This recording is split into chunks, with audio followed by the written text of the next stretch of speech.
Ryan Coogler is a director with a lot of buzz. I recommend Wakanda Forever. It's more complex than Black Panther, which was a lighthearted comic book movie that celebrated appealing characters and a vibrant setting. With the untimely death of Chadwick Boseman and the studio's decision not to recast the role of T'Challa, Coogler did something very different with Wakanda Forever. The story focuses on the grieving process of Princess Shuri, played by Letitia Wright, in a great performance. T'Challa dies in the first scene. Shuri tries to save him with a heart-shaped herb that she synthesized in the lab, but it couldn't save him. The heart-shaped herb gave the Black Panther his super strength and powers, but recall from the first movie that Eric Killmonger burned the garden of the heart-shaped herbs. Queen Ramonda is played by Angela Bassett.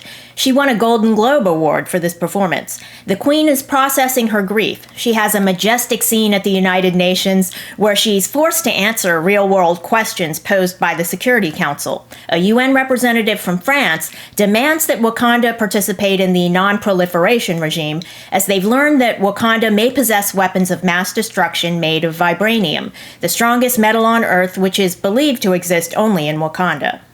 The main antagonist of the film is Namor, the leader of a group of water dwellers who live under the oceans of Central America. It seems that Wakanda isn't the only nation on Earth that possesses vibranium.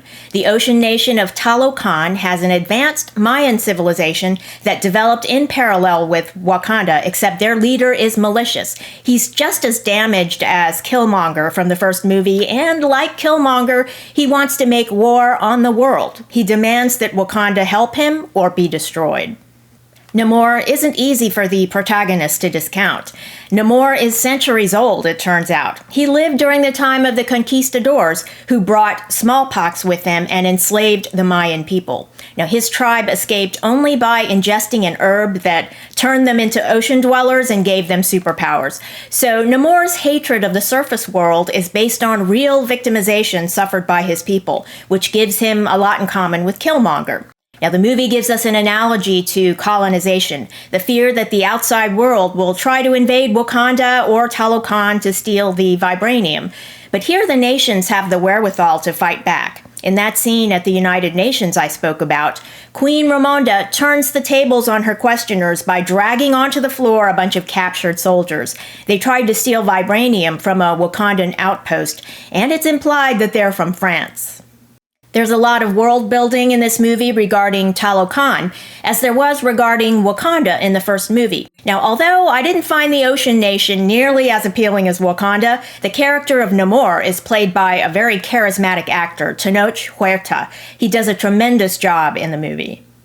I believe the director made the right choice by not ignoring the absence of Chadwick Boseman. His loss is felt throughout the movie and is made part of the story.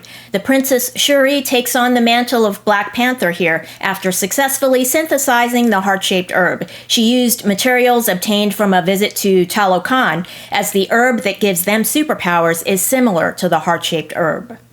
Returning actors include Oscar winner Lupita Nyong'o as Nakia. She has some scenes here speaking French and Spanish rather than Korean, as she did in the first movie, as her character does outreach throughout the world. Winston Duke returns as M'Baku, a king in his own right who allies with Shuri here until the very end.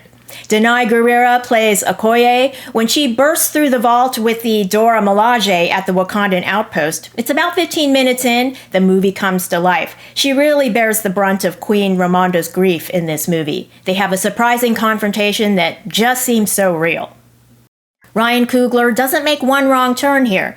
Wakanda Forever is a female-focused superhero movie that deals with grief and loss, which might seem too weighty for the superhero genre. And in the hands of a less capable director, the movie could have been a disaster. Instead, it's a tour de force for Ryan Coogler that continues the second chapter for Black Panther in a way that's at times somber, but always celebrates life. Thanks for watching, and if you enjoyed this video, leave a like and don't forget to subscribe.